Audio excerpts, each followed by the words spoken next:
So loss of certainty. Does everybody see where it is? Okay. Where we're starting is, we're going to start at the beginning actually, because I only literally did one paragraph last week. The whole class. That is how much happened. One paragraph, an entire class. Okay. So we're talking about the loss of certainty. And so I'll just give you a little back update from last week and then we'll begin. But it was talking about the loss of certainty. It was saying that the loss of certainty occurred when perception was made by man. Okay? So before perception was made, we only had certainty. Certainty of the one that we were part of. Certainty of the one truth, the one life, the one reality, the one love. Certainty of our identity. Certainty of our relationship with our source. Certain that we were the extension of our source and not our source. We had certainty. And the Course says that when we split our mind, when we split from God and we split our mind, this separation, we experienced a loss of certainty. And what happened after we experienced a loss of certainty was doubting. What's the opposite of certainty? Doubting. Who am I? What am I? What's that? What's going on? And when we experienced a loss of certainty and doubting, says that's when perception was made. That's when perception was made, because perception is always changing. Perception's very variable. Perception's always subjective. And perception is always, perception is never showing you one thing. Perception always shows you opposites, right? Up, down, hot, cold. It always shows you something that's separate or opposite, okay? Dualistic. All right. So after we split from God and split our minds, we experienced a loss of certainty, and then perception came in. And perception is the vehicle where we just perceive what we want to see. We see things the way we want to see them, right? We don't just see things the way they are, right? Like reality. We just see what we want to see, you know, and so we're always experiencing uncertainty. Okay? And then we talked about last week, come on computer. Of course my computer goes blank. Strange. I think I'm going to plug it in. No, there it is. Okay. All right. Okay. So we're saying that as long as you are experiencing only perception, what you see with your body's senses, you'll never have a sense of certainty. Okay. And last week, the whole class was about equating certainty, which is knowledge of the one truth that doesn't change. That's certainty. I know the one truth. I know there's one truth. It's true for everybody in all space and time. It doesn't change. And I have certainty in that. Okay? And we were equating that with real self-confidence. So the whole class was about how to experience a sense of self-confidence that doesn't waver. Right? And we were saying that when you have experience of certainty, not perception, but certainty of the one truth that's shared by everybody that doesn't change, and you have that kind of certainty, then you also have certainty about your identity. And now you walk through the world not uncertain about your identity. You don't walk into every situation going, oh, are they going to like me? Am I going to be okay? Am I going to be adequate? Is the job I'm going to do, is that going to be adequate? You're not walking from situation to situation, relationship to relationship in the world, self-doubting. Uncertain. What if I don't do it right? What does that mean about me? Will they like me? You're actually walking through the world with certainty, which is real confidence. Now, there's ego, self-esteem, and then there's real confidence, which equals certainty. Okay? So tonight we're going to be talking about certainty. How do you move from just perceiving, which is subjective, to I know. I'm not perceiving, I know. Okay? So that's where we're heading today. So the loss of certainty. It says, we said before that the abilities which man possesses are only shadows of his real strengths, and that the intrusion of the ability to perceive, which is inherently judgmental, was introduced only after the separation. Isn't that funny? What is perception?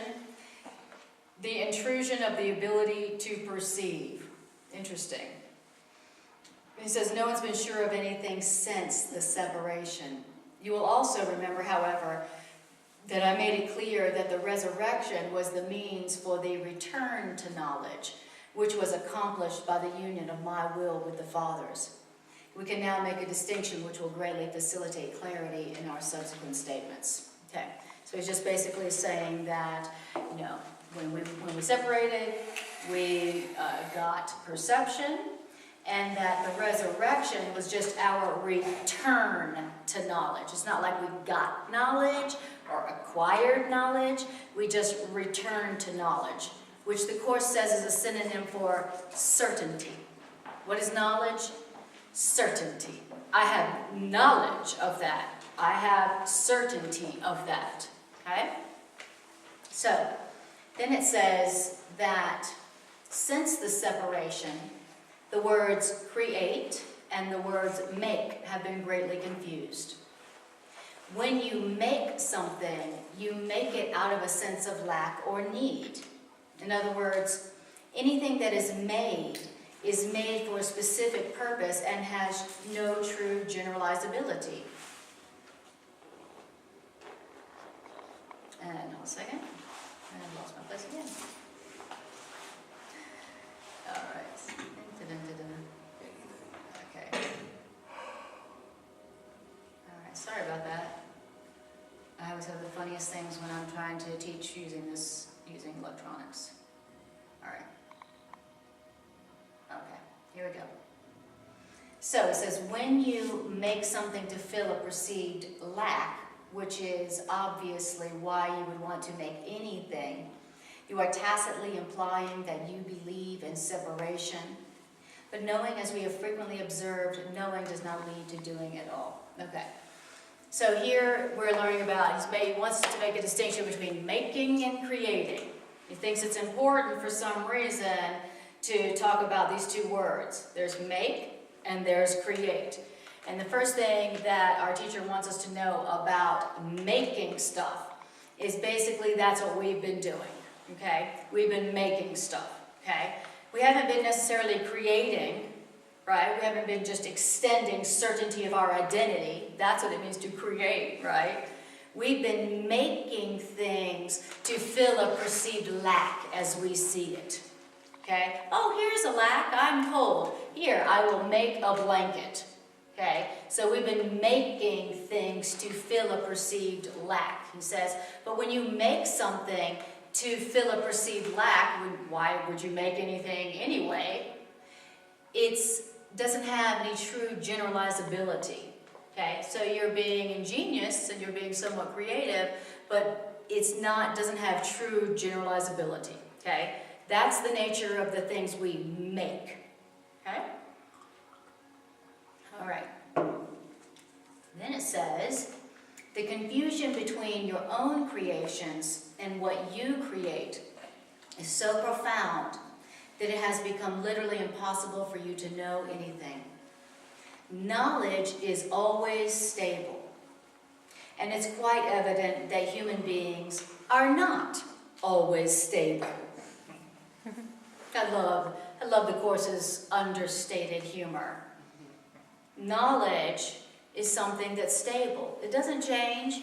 Knowledge for you, what's truth for you is not different from the truth for me. It's not different from the truth for you. It's not going to be different for us 30 years, 100 years, 200 years back. Knowledge, truth, certainty is always the same. It's stable.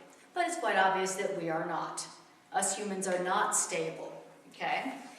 Then it says, nevertheless, humans are perfectly stable as God created them. Oh, that's a nice affirmation. I am as stable as God created me. Nice, isn't that great? He says, nevertheless, you are perfectly stable as God created you. In this sense, when your behavior is unstable, then you are disagreeing with God's idea of the creation, which is you. Oh, interesting. That's a very interesting definition of when I'm being unstable. Or when the friends around you are being unstable. Anybody today experience being unstable? All right, okay. So the truth about me, as created by God, always the same. Always the same, never changing. God's not changing his mind about me just because I was late today. God didn't change his mind about me just because I didn't meet that deadline. God didn't change his mind about me just because I wasn't very nice today. Right? What God knows about me is stable. The reality God created as me, stable. Right? Now, if my identity and my reality is stable, but my behavior isn't stable, then what's happening there? I must be acting unstably because I'm disagreeing with God's idea about me. I'm disagreeing with how God created me. God said, you are love, and that will not change, the end. That is all that will ever be true. Okay? But me, I'm disagreeing with that. I'm going, I can also be a failure, and I can also be unlovable, and I can also be inadequate.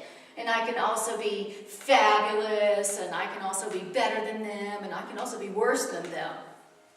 Right? So I'm disagreeing with God's idea about my creation. And that's why I'm unstable. So will y'all please remember that for me next time you hear about me being unstable? If you ever see a story about me on the news, just go, oh, poor dear. She's disagreeing with God's perception of her. Don't go, oh my God. All right? So if I'm being unstable, and what does it mean to be unstable anyway? What does it mean when your behavior is unstable? And you act one way this minute, and you act the opposite the next minute, and you act this way today, and the opposite the next. Right? That's unstable, wouldn't you say? Okay. Or I'm saying one thing, but my behavior's doing another. Right? That's unstable. Okay? Inconsistent. Inconsistent. Hey, you. All right. So, isn't that a great new definition of being unstable? Wouldn't it have to be the case in the realm of perception? I mean, knowledge implies that there is no choice. All is one. That's exactly right. You have to have more than one or two for there to be a conflict or a doubt or a choice. That's right, exactly. And that's exactly what he goes on to say. He goes on to talk about how perception is something that requires constant selectivity. For perception, meaning the body's senses, you're always selecting and rejecting. I want to focus on that, I don't want to focus on that. I want to see this, I don't want to see that. Right? Because you can't see everything at once with your eyes, right? You can't see everything. And so your eyes, our physical eyes, are designed to only see certain things and to not see other things, right? The human eye, okay? So it's built to focus on this, but in order to focus on this, in order for me to see those chairs over there, I have to not be looking behind me. So perception is selective. Perception is selective. I only see what I want to see. I only see what I'm looking at. I can't see that chair and that wall behind me at the same time. Perception is selective, okay? But knowledge is not. I'm not sitting there going, I think I'll look at that, not that. I think I'll look at that, but not that. Knowledge is something that doesn't have anything to do with my selectivity at all. It doesn't matter if I see it or not. Okay? That's the difference between perception and knowledge. That's the difference between my perception and what's really going on. Right? And we're at the beginning of this curriculum, and so this is a very important point or concept in this curriculum, the difference between knowledge and perception, so that we stop confusing the two. Stop confusing the two. Because the big problem we have is we have a perception, we see something with our eyes, we hear it with our ears, we feel it on our skin, and we go, I know that happened. I know it happened just like that. I know it did. and I'm acting like certain. And I'm certain that what I saw, it happened, and it happened just like that. And anybody who doesn't agree with me is crazy. That is what we are suffering from. We are confusing our perception with knowledge, with certainty, right? And that makes us very narrow-minded, and it makes us unable to learn or expand, because I'm just pretty much certain that the way I see it is the way it is. We also make false projections by our perception, because we always perceive something that is going to, the way we want it to be, and it doesn't turn out that way. That's right. Exactly. Exactly. Now, if I started saying this before, every time I was about to say, well, I know what happened, and I knew it happened, and I'm about to, but right before I begin my story about really what's happening here, if I was to say, well, in my perception, in my unstable perception, in my perception, at least it leaves the door open. At least I'm not saying this is the way it is. At least my mind is still opening, because it's still open to what? To learning, which is growth. Learning, growth. Learning, growing. Learning, evolving. Okay? But if I say in my perception, at least there's a little hint that maybe that's not what's really happening. Maybe that's not the whole of reality, right? Because our teacher wants us to know right here that, remember, there is a difference between perception and reality. Meaning, just because you see it that way, and just because you heard it that way, and just because it felt that way, that doesn't mean that's the way it is. Because our perception will always give us a false expectation, and we're always expecting that. That's right. That's right, exactly. And we haven't accepted yet that perception is 100% selective. I really still think that there's some perceptions that are just objective. That table over there, shoot, I'm not perceiving that as I want to see that table. I'm seeing the way it is, right? That's what we think. We still are under that delusion. Forgetting that, no, I see that table, the way I see that table is the way I'm choosing to see that table, right? And somebody else might walk in and have a totally different perspective, a perception of that table. Are they just telling us the difference between, here's the world of perception, and this is the way it will always be, and here's knowledge? Can we experience from our perceptive world knowledge? The good question. You can. Because knowledge isn't dependent on, the physical, which can't see knowledge. Okay? Like it says, of course. Okay, so it's going right to that question.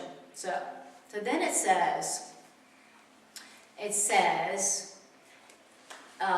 nevertheless, you are perfectly stable as God created you. In this sense, when your behavior is unstable, you are disagreeing with God's idea of the creation, which is you. Okay? So, that's what's happening when we're being unstable. I'm trying to make up my own reality. Now, you can disagree with what God's truth of you is. You can do it if you choose. You can disagree with God if you choose, because you are free. But you would hardly want to do that if you were in your right mind. If you were in your right mind, why would you want to disagree with the way God created you to be? God who loves you unconditionally, unlike you. God loves me unconditionally. I don't, but I'm going to disagree with God. Now, I wouldn't do that if I was in my right mind. If I was in my right mind, I would just be like, oh God, thank you God for the way you see me. Thank you God for the way you see me, I accept that. Okay, that's what we would be doing if we were in our right mind. So we can experience certainty temporarily, is that what they're saying? We can only experience certainty if we stop disagreeing with God. And we start going, hey, God's the author of reality. God's the author of reality, so whatever God says is the truth, whatever the way is that God created reality, I accept that, that's the way it is. Then you can experience certainty. Now, it does go on to say that as long as you have a body and as long as you have perception, that you will have uncertainty, okay? But you can have glimpses of certainty or greater experiences of certainty as you go from wrong perception to at least right perception. So then occasionally, I will experience the world of certainty when I agree with God. Exactly. Until such point as I quit choosing to coming back to the world of perception. Exactly. So I just want to leave it forever and go to knowledge. Exactly. Yeah. Of course, in the earlier section he says really what's crucial is that eventually you say, I did not create myself. I did not create myself. Okay, so the more that we practice that fact, and we practice it and practice it and use it and practice it, the more certain we become. Okay? Because the more we realize that our reality and our identity was set by God, and that it's not subject to any circumstance. So eventually, after enough times of coming back, we see that no matter how many times, or probably each time we do it, we become more convinced that, oh, I'm just doing make-believe Exactly. in that world of perception. Exactly. No matter how many times, and after a while you see you're just making it up. Exactly. And eventually you just get tired of making it up and being wrong all the time.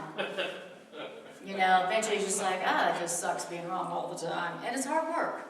Listen, to make up your perception based on fear, then to believe it, then to try to twist everything around to make it seem real and true, and to beat up everybody else who doesn't agree with you, and get rid of everybody else.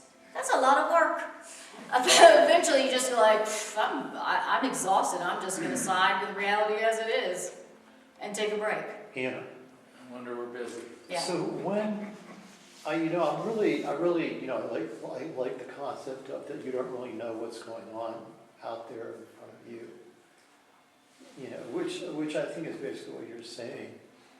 Because, you don't really know what people are thinking, and they may say something, but you have no idea why they were thinking, That's right. and in what context were they That's right. making that statement or something. So you really don't know for sure, That's right. based upon the information you gathered from your senses. That's right. Exactly. But I've wondered though, there has to be a limit to that.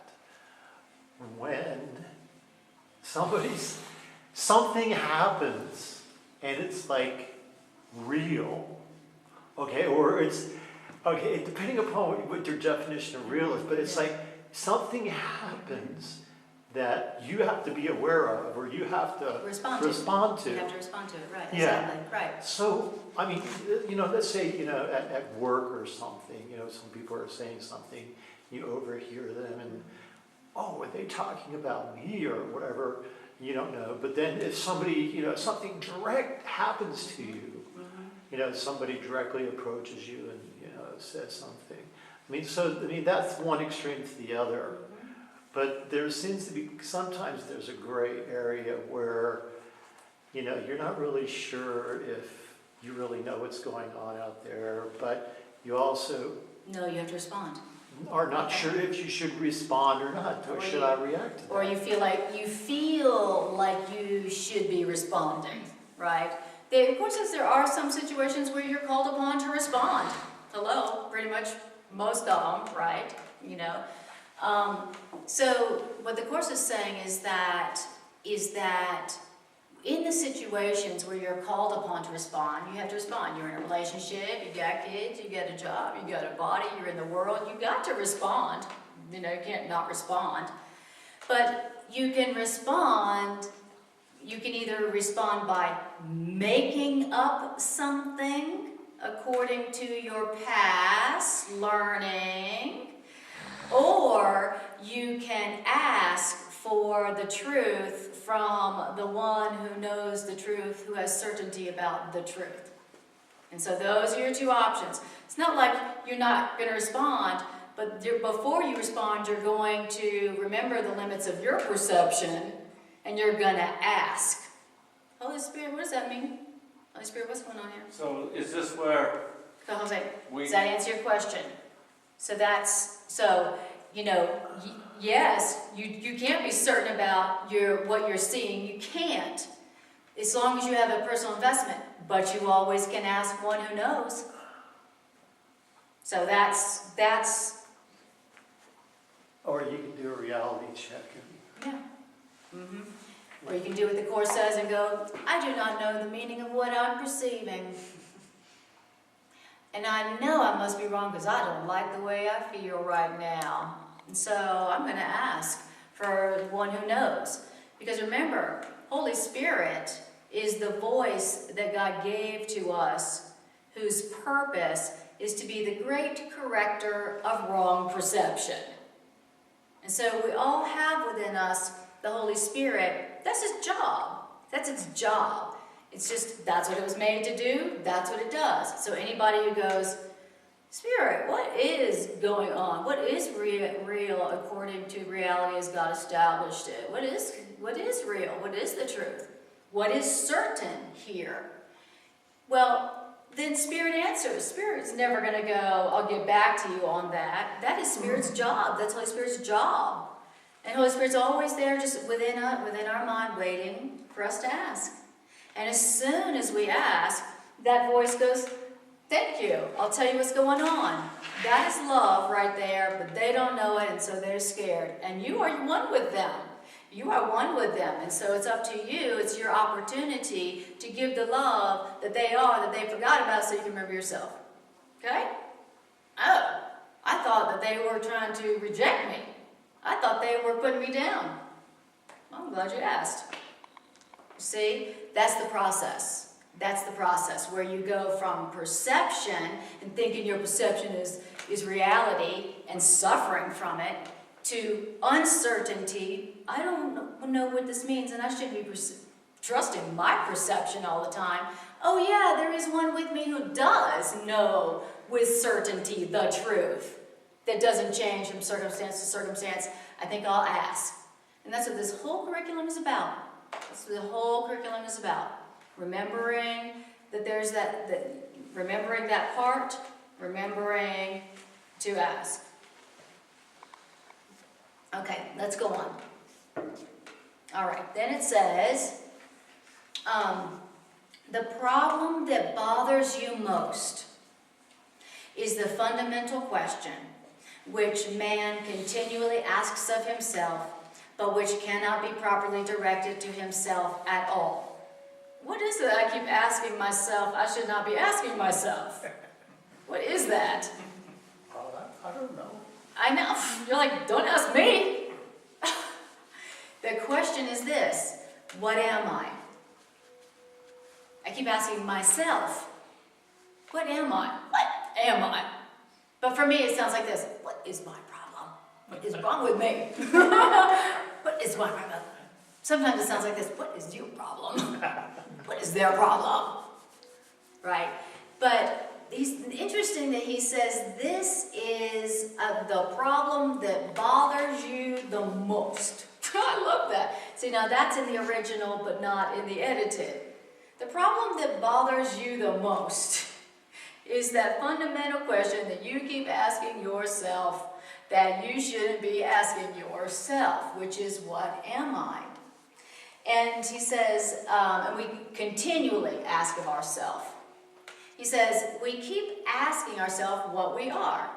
But asking ourselves what we are implies that the answer is not only one that I know, but also one that's up to me to supply.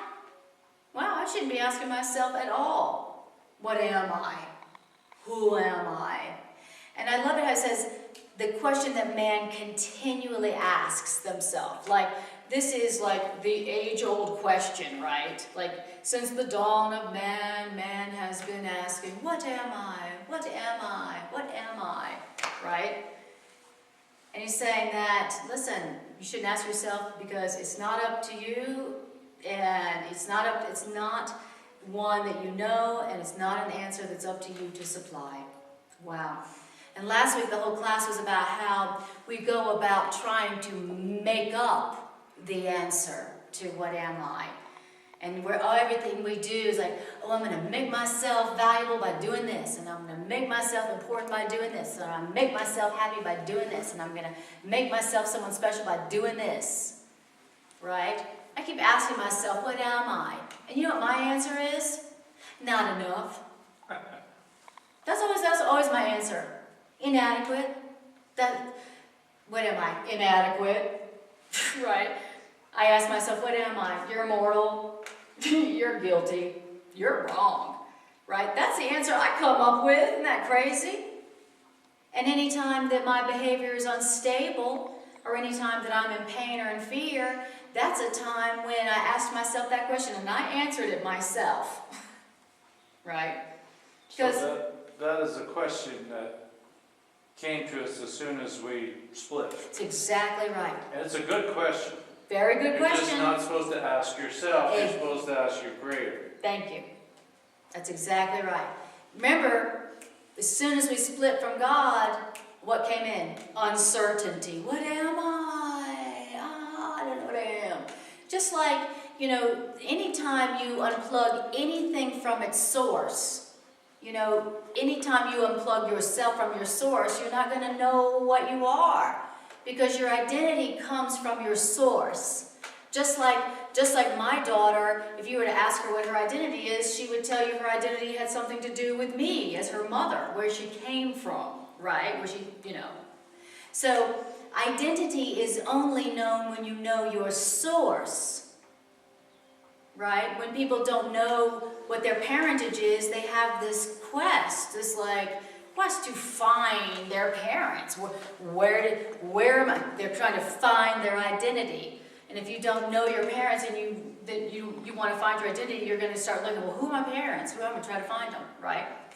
So when we split, we all of a sudden became uncertain. Who am I? What am I? Who am I? What am I? And we started asking ourselves, and then we started answering it. And then taking ourselves seriously. And that's where all the problems started. I asked myself, what am I? I answered myself, and then I believed myself. And then anybody who disagreed with me, I killed them. I slaughtered them in a war. Yes.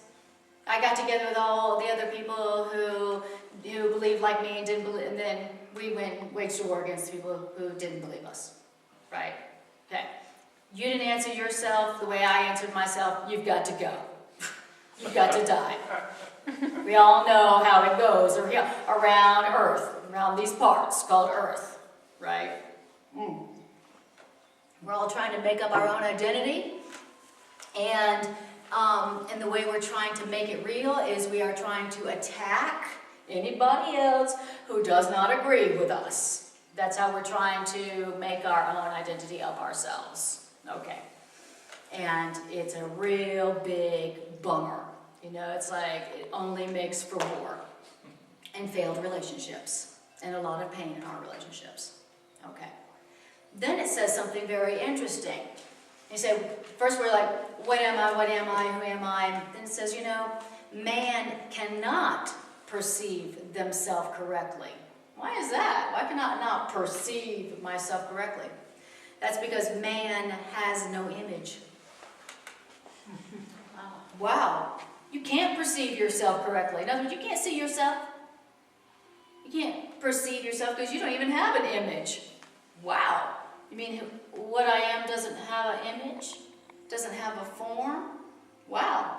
The word image is always perception related and not a product of learning. Images are symbolic, which means images stand for something else. And so the current emphasis on, quote, changing your image, unquote, merely recognizes the power of perception. But that concept, changing your image, also implies that there's nothing to know. Oh, okay. Wow. So it looks like I've got two options. I can either I'm going to change my image. I'm going to work on changing my image. I'm going to be a more positive person. I'm going to be a happier person. I'm going to be a more successful person. I'm going to change my image, right? He says, that's saying that's teaching yourself that there's nothing to know. So instead of like, I'm going to change my image and be a better person and a more successful person, we could just go, I'd like to know who I am. You know, so instead of changing your image, how about just deciding that you would like to know, meaning have certainty about what you are and who you are. Isn't that nice? A lot less work. A lot less work than changing your image. So changing your image just affirms for yourself that it's real. Yes, I mean, exactly. I'm going to make this new image more real than my old image, Exactly. which I believed in the first place, or I wouldn't have this problem. Exactly. And wanting to change my image is implying that there's nothing stable to know about me. That there's no truth to know. And basically, it's just saying that, hey, what I am is up to me to decide. Great.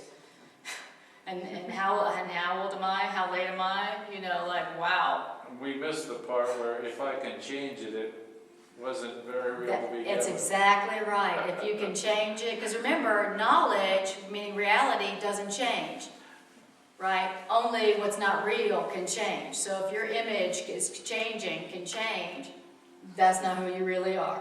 You're just playing around with another mask. Clue number one. Yes, exactly. Another facet. Yes, exactly. Or another mask, another image. Here's an image of me as a mature adult. Here's another image of me as a child. Here's an image of me as a helpful, successful person. Here's an image of me as a failure.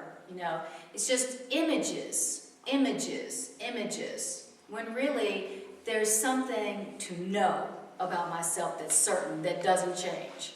Okay? Then it says, knowing isn't open to interpretation. See, it's possible to, quote, interpret meaning, but that interpretation is always open to error because interpretation refers to perception of meaning. Such wholly needless complexities are the result of man's attempt to regard himself as both separated and unseparated at the same time. And it's impossible to undertake a confusion as fundamental as this without engaging in further confusion. Wow, okay. And that's what we have done. We are quite confused, are we not?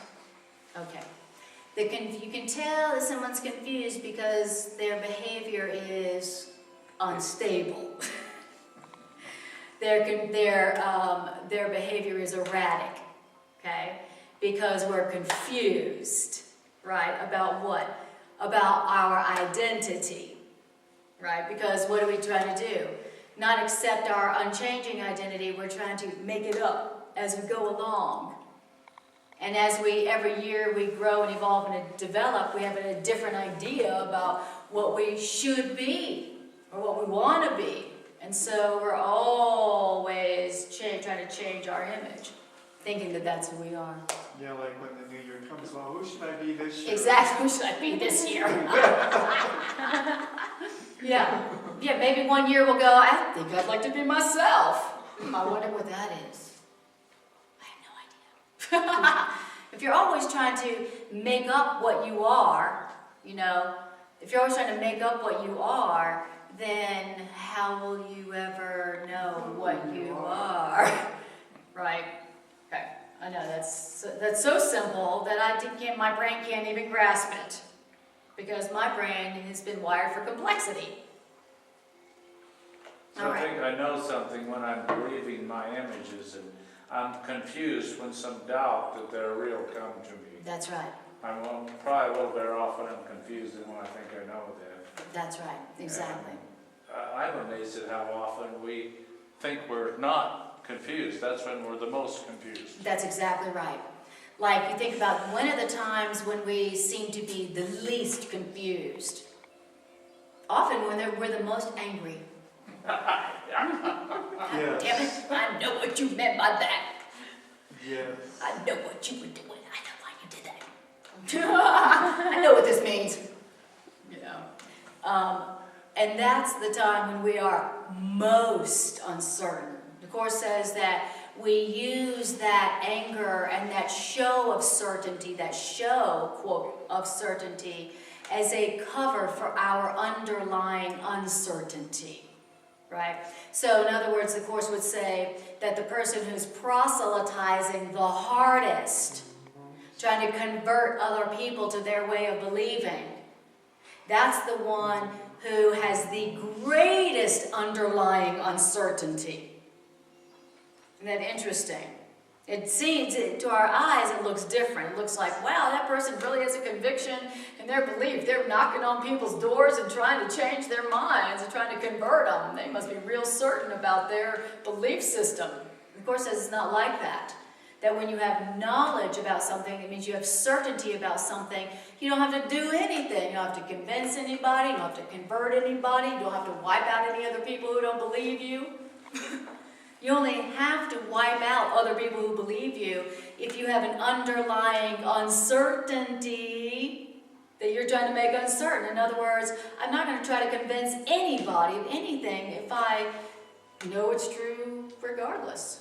Look, if I know my name is Anna, and I'm certain about that, I'm not going to walk up to you and try to convince you that my name is Anna. I'm just going to be like, my name's Anna, and if you don't accept it, that's cool. We've done ourselves and everyone a major disservice. We need to realize that we're often upset with people acting unstable. Yes. We haven't realized that it's not possible for them to be stable because they're confused all the time. Exactly. And most confused when they think they're not confused. Until we can get out of that state, we can't expect it of anyone else. That's exactly right. And that's the basis of forgiveness. You know, it's like, why is it, it doesn't make any sense to expect somebody whom you know doesn't know the truth about themselves to be consistent, to be stable. That's mean. You know, forgiveness goes, well, you know, they are acting unstable and erratic because they don't have certainty about their identity.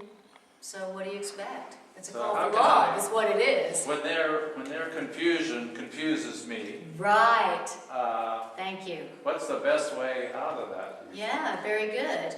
It's a very good question. When their confusion confuses you, then that's your time to go, wow, look how angry I am at their confusion. You know, and why would I be angry at confusion unless I had not forgiven my own? So in that moment, just because they don't know who they are, we know who we are, and they don't know who they are, we don't have to act like we don't know who we are. Exactly. Exactly. And listen, if I had accepted certainty of my identity as created by law, then I wouldn't be upset by their confusion. I'd just be compassionate. I'd just be compassionate. I'd be like, poor dear, I remember when I was like that yesterday. You know what I mean? So that I would be compassionate, and the Course says, here's the other thing. When you are in the presence of somebody and their confusion or whatever they're doing upsets you, there is only one reason why it could upset you, and that's because you are doing it yourself. You are confused yourself. You are angry at yourself for doing the same thing. That's the only reason it could upset you. Really, no other reason. Because if you weren't making that same mistake, the only thing you'd be doing is you would have empathy, compassion, and then something very critical that the Course says that is our work and our function with other people. And that is to, when you are with somebody and you recognize that they're more afraid than you are at the moment, or more confused about their identity at the moment, first thing you're supposed to do is remember your indebtedness to that person. And then be grateful that you can repay your debt to them by remembering for them. I felt threatened because I was counting on them not being fused to supply my identity. Exactly. Because it's always confused. That's right. But they can prop it up for me, and so when they're not doing that, I really don't like that. Exactly. I get so offended when people mirror my own uncertainty.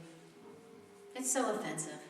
Well, thank you. That's helpful to know that Exactly. I'm asking them to tell me who I am. Exactly. And that's Exactly. why I'm so pissed off. I want them to make my identity, you know, or I want them to agree with me with my self-image, and they don't, and then I'm offended, right?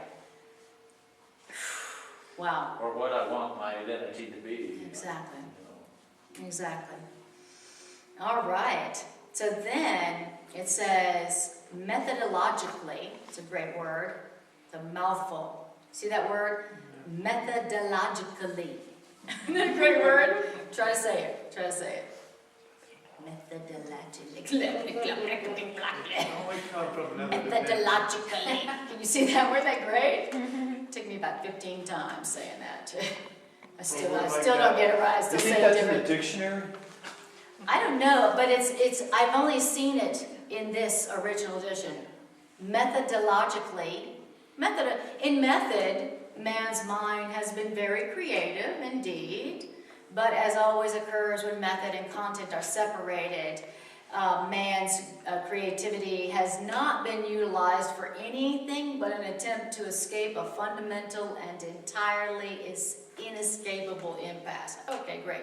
In other words, I've been using my creativity for an unsolvable problem. Yeah. That's what I've been using my creativity for. Then it says, this kind of thinking cannot result in a creative outcome, even though this kind of thinking has resulted in considerable ingenuity. It is noteworthy, however, that this ingenuity has almost totally divorced us from knowledge. Why is that? That's because knowledge or certainty doesn't require ingenuity. In other words, it's like, this is what we've been using our creativity for, being ingenious, you know, coming up with ingenious solutions to unsolvable problems. Nice. Okay, great. That's what we've been doing. He says, knowledge or certainty doesn't require ingenuity. In other words, to accept what is so, and to extend what is so, and to know what is so, what is real, what's true. I don't have to be ingenious. I don't have to figure anything out. I don't have to make up reality. I don't have to figure out what's true. You know, it's, in other words, he says, when we say the phrase, the truth shall set you free, what we mean is that all this kind of thinking, ingenious thinking, is a waste of time. It's just a waste of time. But you are free. That you are free of the need to engage in ingenious thinking if you are willing to let it go. Wow. So the problem there is right there in the words. Unsolvable problems, ingenuous thinking. Yes. If it's really unsolvable, no matter what you do, it's going to change that. That's exactly right. And if it's solvable, the answer is pretty obvious. You don't have to be ingenious. It's exactly right. Once again, So- we didn't even listen to ourselves. That's exactly right. So I've got two options when I'm in conflict. Here's my two options. I can sit there and be real ingenious. And I'm very creative. You know, I've got a very creative mind. I can sit there and be very ingenious and figure out all kinds of things. Or I can just say, what's the truth? What's the truth as God created it? What's real as created by the source of reality? And then enjoy it and extend it. And so those are my two options. One is a waste of time, right? And it's not going to have any creative outcome, right? Because it's trying to solve an insolvable problem, which is what? The insolvable problem is this. I didn't create myself. It's not up to me to decide my identity. That's the inescapable impasse. You'll never get beyond that. No matter how ingenious, no matter how smart and genius I am, I'm never going to get so ingenious that I will be able to establish my own identity or know what it is by myself. That will never happen, no matter how ingenious I am at trying to make my own image. So I can either waste my time, which also means waste my body energy, on trying to make it up or figure it out myself, or I can just say, I ask for the truth. What is the reality as God created it right now? And accept that, be healed by it, enjoy it, and then extend it to the world who also needs it. Those are my options in terms of solving my problems. Wow.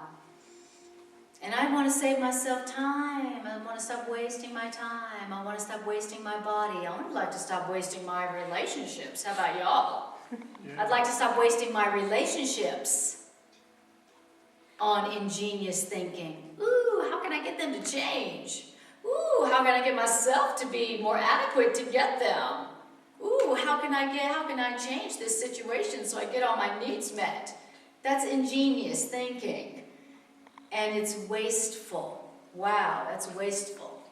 Whereas I could just say, hey God, you created this person, what is the truth about them? Okay God, you created my reality, what's the truth about me? So the ingenious thinking is just me wanting to be right. Yes. Because that other answer requires me, my willingness to listen, my willingness to accept the answer. That's right. Which means my willingness to be wrong. That's right. Amen That's to really that. all that's happening. Do That's- I want to be right or? That's I wanna all be that's happy. happening. That's all that's happening. Exactly, I just want to be right. Even apart from the fact that I'm not. And you'll just stay there and get frustrated and try to figure it out until you think you're right. That's right. And then, exactly, you'll just stay there and try to make it happen and make it so and make it so. And then when it's evident that you can't make it true or real, then your ego says, oh, well, just switch that person out for another one. Oh, just switch that situation out for another one. That's the problem here. The problem here is you don't have the right situation, or you don't have the right person, or you don't have the right job, or you don't have the right image. Go change it. You don't have the right body. Go change it. That's what the ego always tells you. The problem is not that you're trying to be your own author, and you're trying to be God, and you can't, and you're trying to cut yourself off from your author. The ego never says that. It just says, oh, the reason this didn't work, the reason when you tried to change them it didn't work, is because you have the wrong person. That's the wrong person for you. And you need to get rid of them and take your old, lame, old, tired, old, useless, futile purpose and go put it with someone else. And then it'll work. That's what your ego tells you. Then you have the same problems with the other person because you're the problem. That's right. And then you find yourself in therapy and you're like, I have this pattern in relationships. Gee, I wonder where that came from. Because the pattern is not the people you choose or the situations you choose. The pattern is your purpose within your own mind. You know, you have a purpose of making up reality and making up love.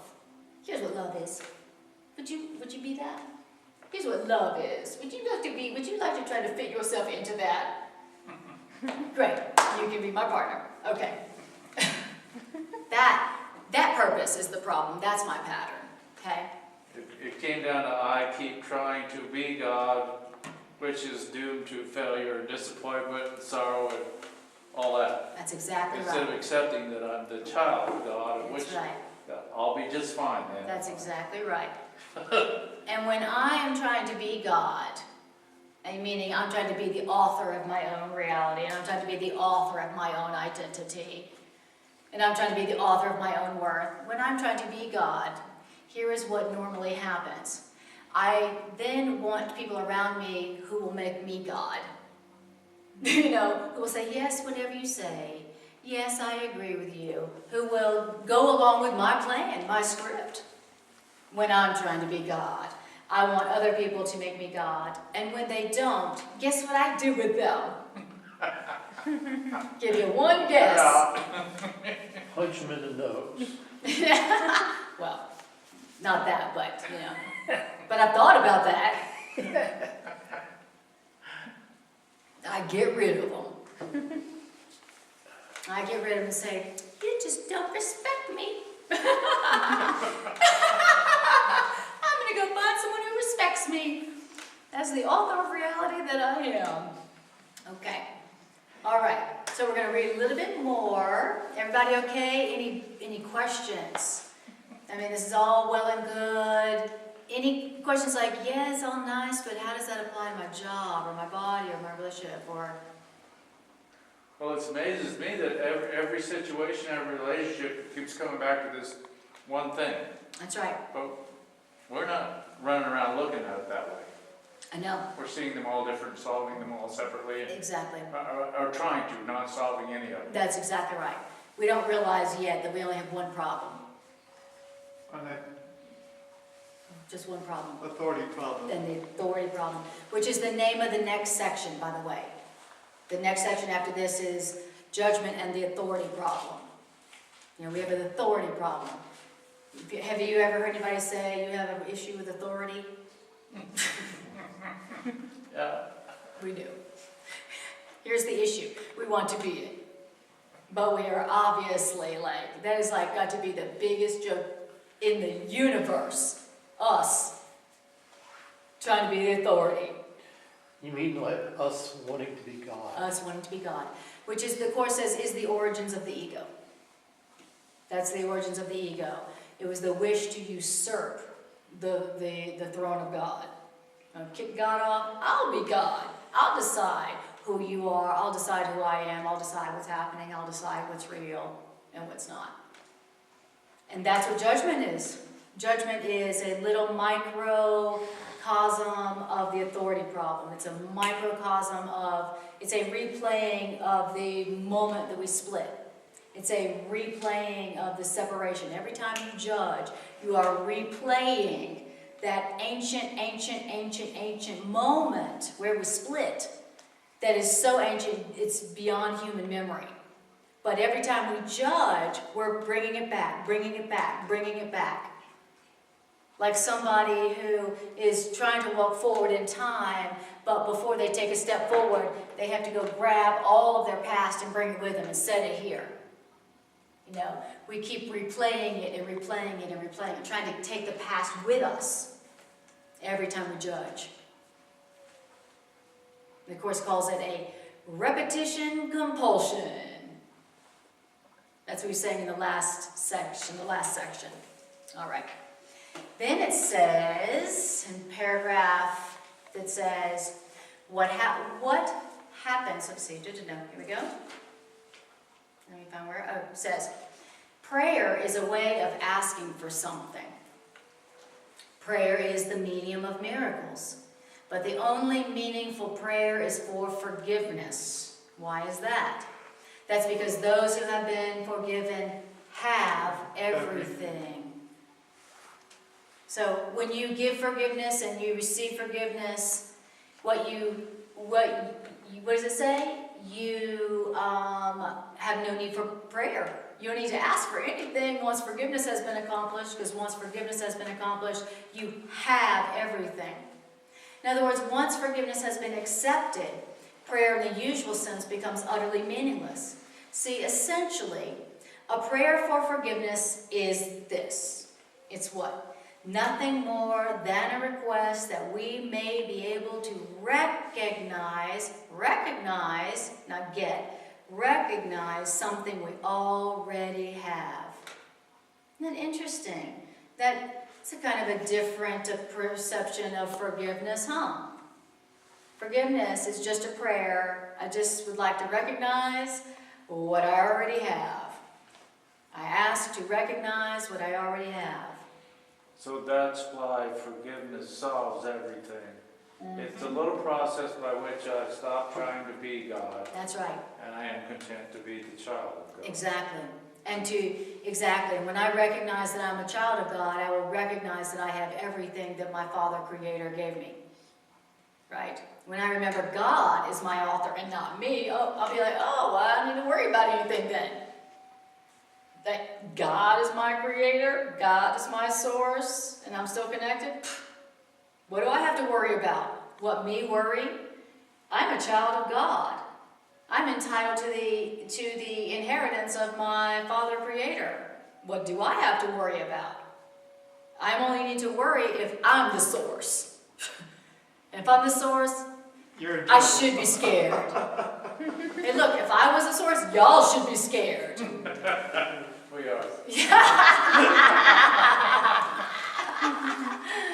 Okay, so forgiveness is just, he says nothing more. Forgiveness is a prayer. A prayer for forgiveness is nothing more than just a prayer that I maybe recognize what I already have, right? Because if you think about what is a grievance anyway, It's some kind of perception that I'm missing something and it's because of you. Or I'm missing something and it's because there's something wrong with me. You know, what else is a grievance anyway? I've been deprived and somebody did it to me. No, we're only trying to be God because we think there's a need that That's we'll right. fulfill by being God. That's right.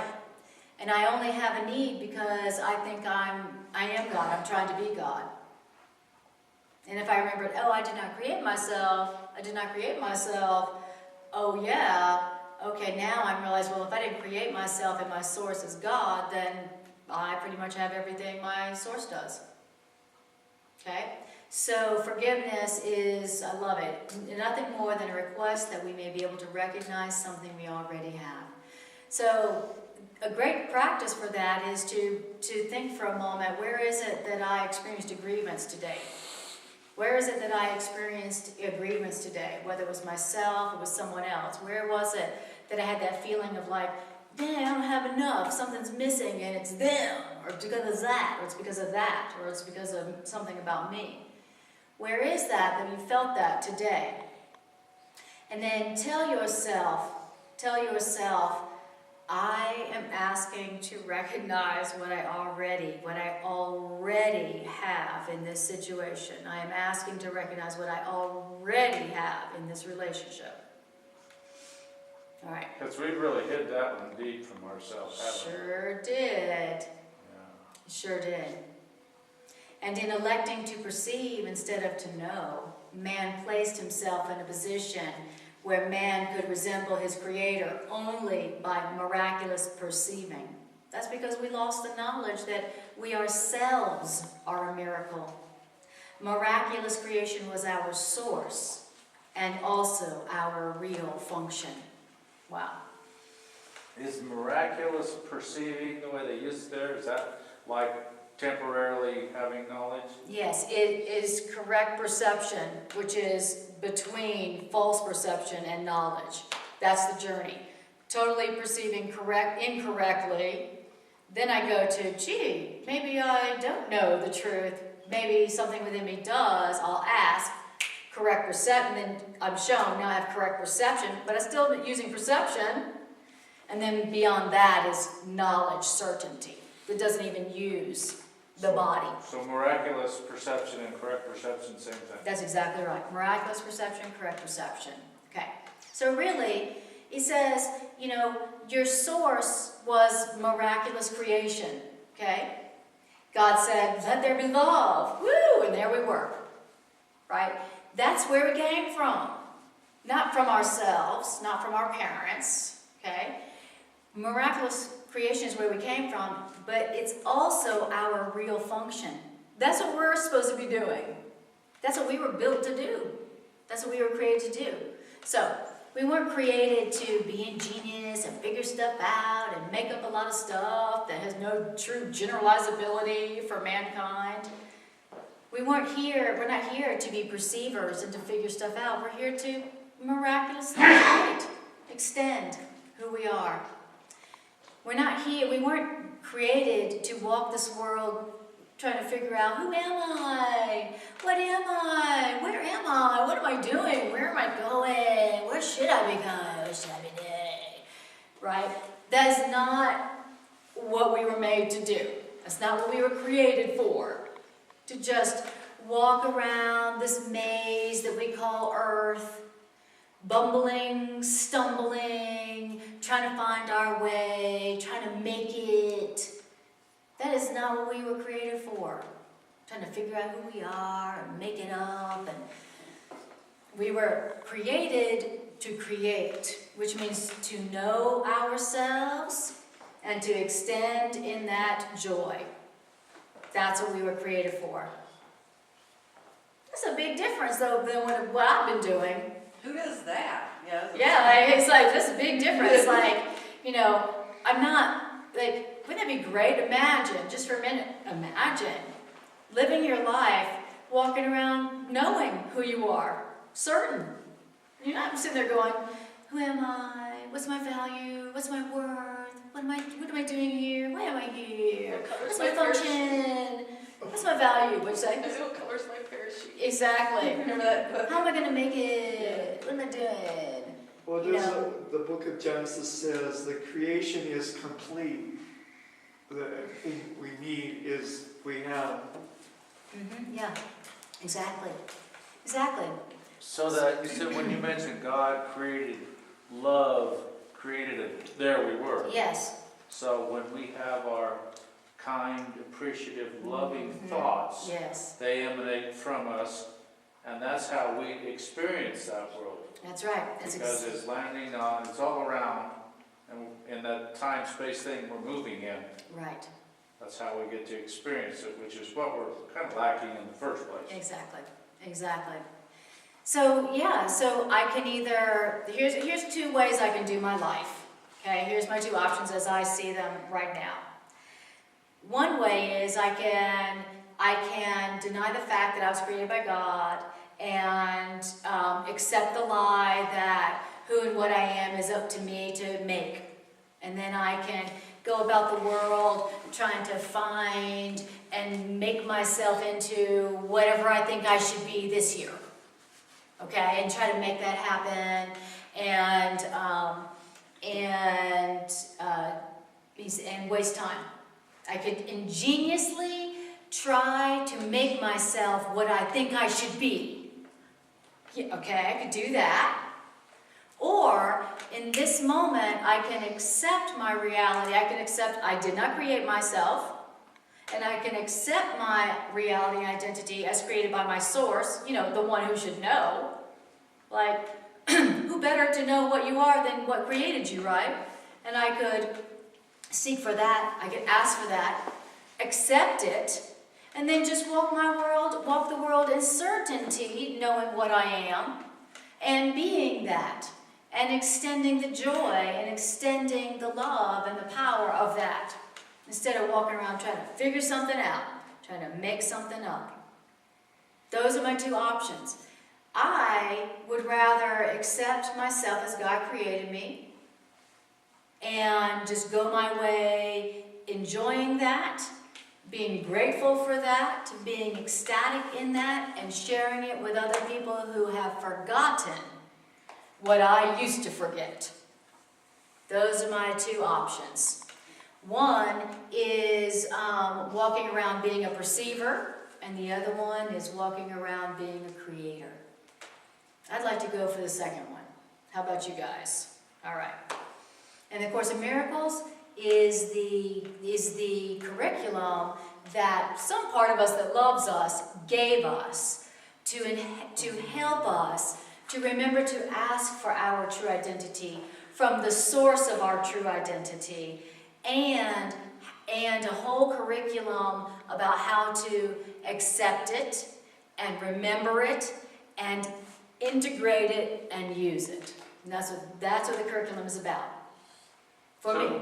We're not very good at extending our love, it seems to me. I know I'm not. Maybe I should say I'm not very good at doing that. I guess that's because it's not from us, so to speak, it's from elsewhere. That's right. So the thing to do there is don't try to do that That's right. myself. I don't know how to do that. That's right. I just ask for it. That's right.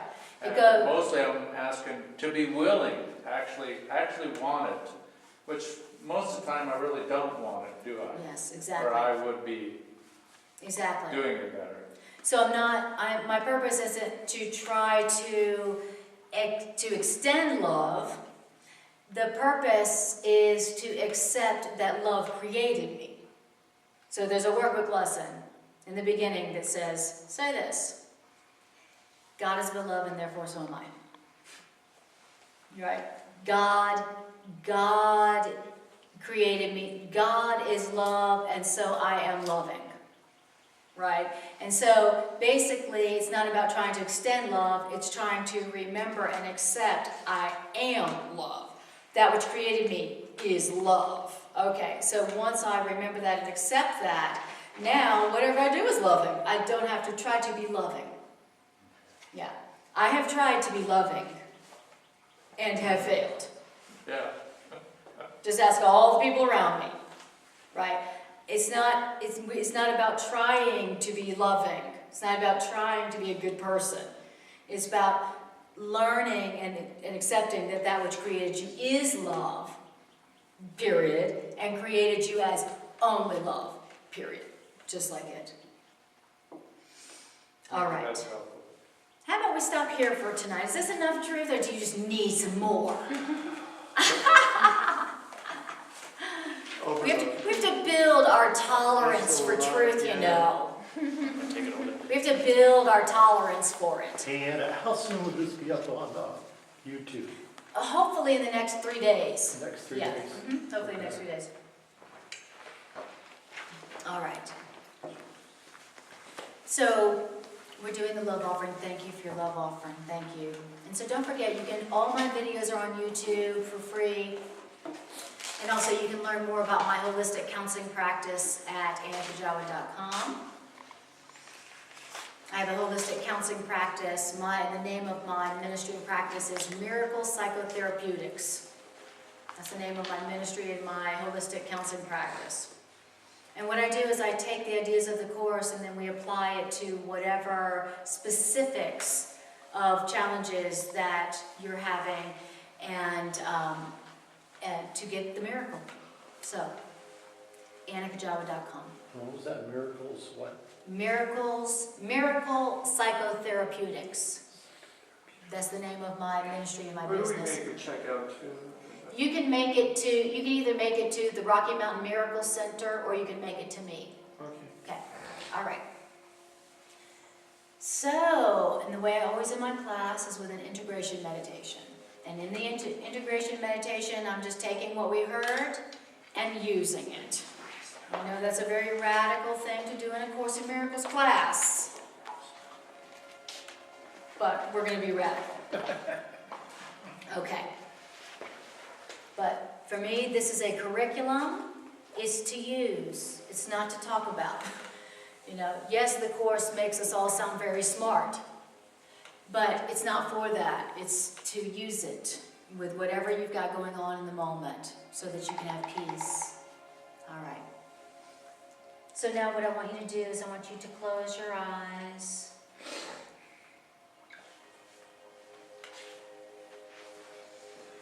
And just breathe. And I just want you to tune into how you feel right now.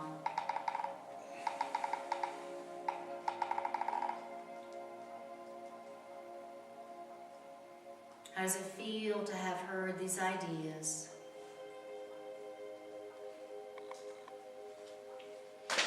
How does it feel to have heard these ideas amongst other people?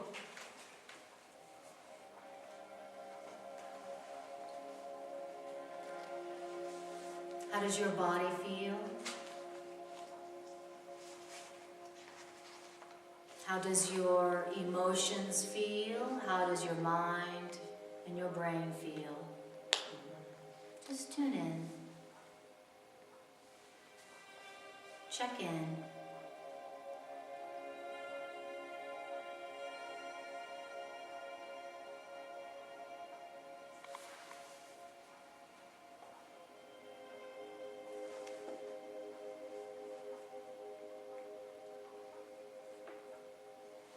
Beautiful.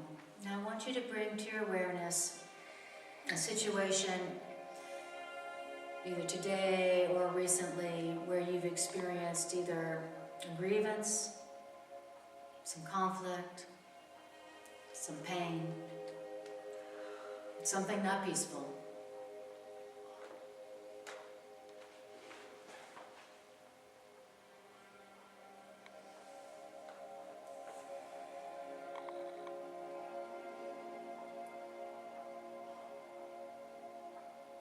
I want you to look into this situation or relationship.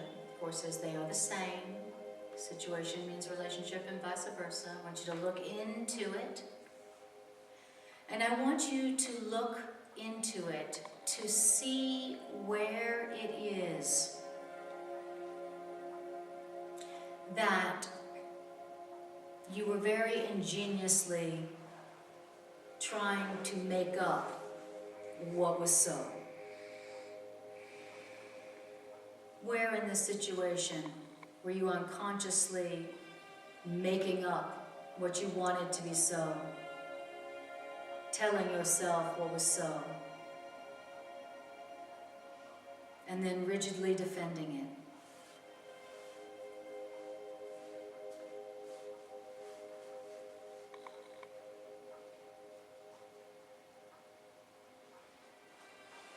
Where in this situation were you using judgment as the weapon of your own authority?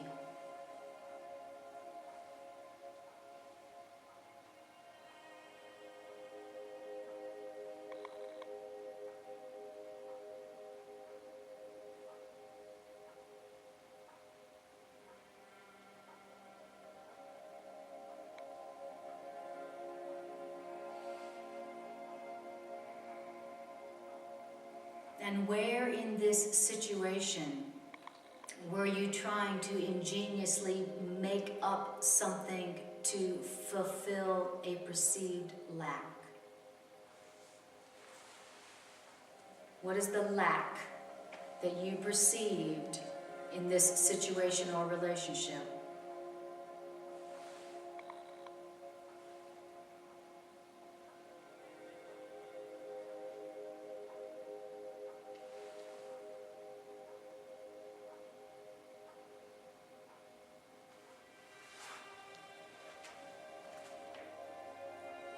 Beautiful. Now we're going to invite in the miracle. And the miracle comes in when we say, and in our mind's eye, I want you to step back a pace or two from this situation, in your mind's eye, metaphorically speaking, so that the problem is a little smaller.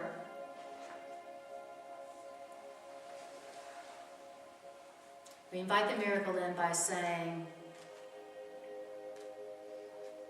I do not know the thing I am,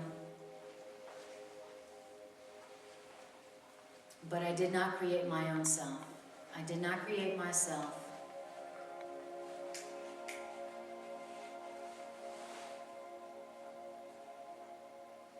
I do not wish to be the author of reality 1 second longer.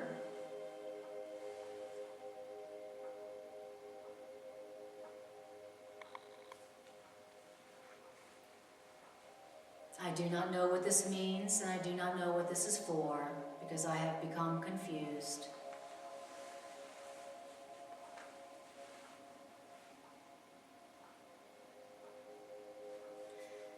And then we really clear the decks and make way for the miracle by saying, I do not know the thing I am.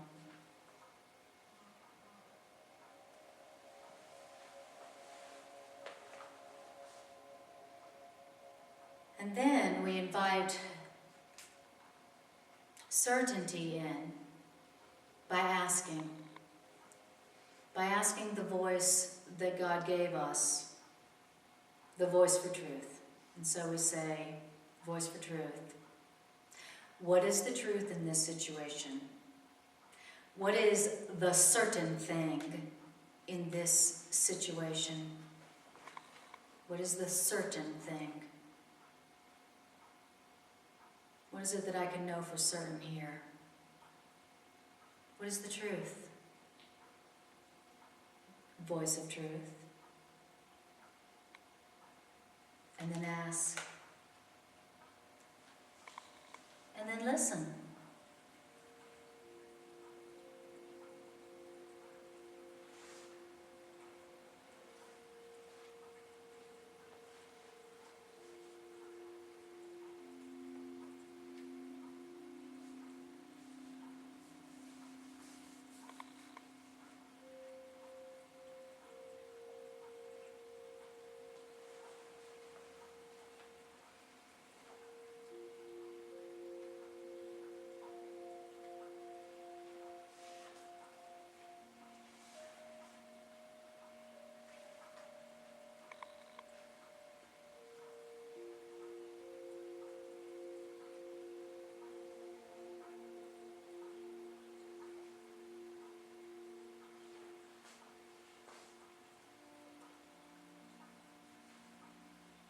want you to hear the voice for truth within you saying, the one thing that is certain here is the one reality and truth that is true here and true always is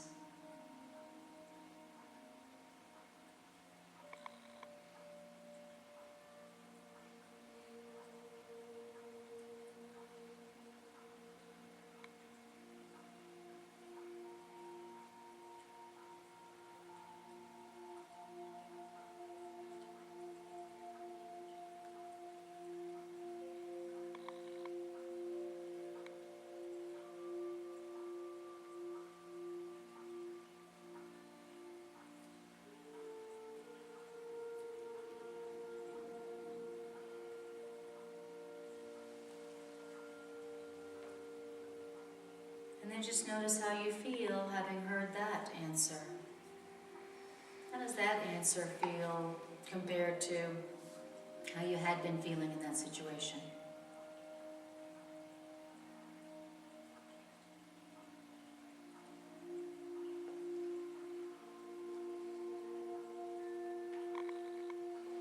And so let us seal this practice now with the statement of truth, and the statement of true identity that the Course in Miracles has us say over and over and over and over. And that is this: I remain as God created me. I am as God created me.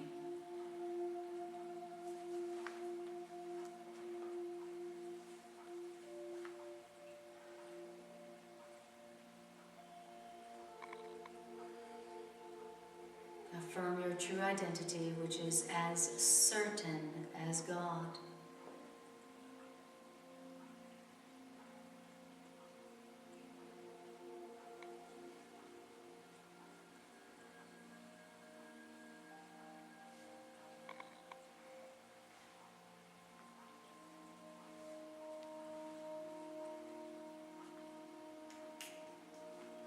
And for just one moment more, I want you for just a moment to imagine what it would feel like if you had accepted that certainty that you remain exactly as God created you. What would you feel like? What would your world feel like if you walked the world with certainty that you are exactly as God created you, and that will always be true? It's always been true, and will never stop being true, and it's true now. I remain exactly as I was created by love.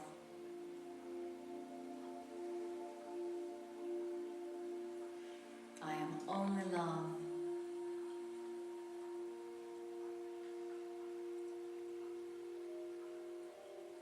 And that is certain. I've only been love. I'm only love now. And I will only be love forevermore.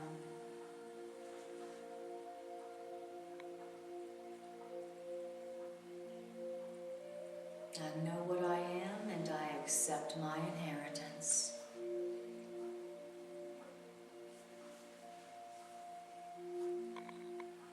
Just breathe it in.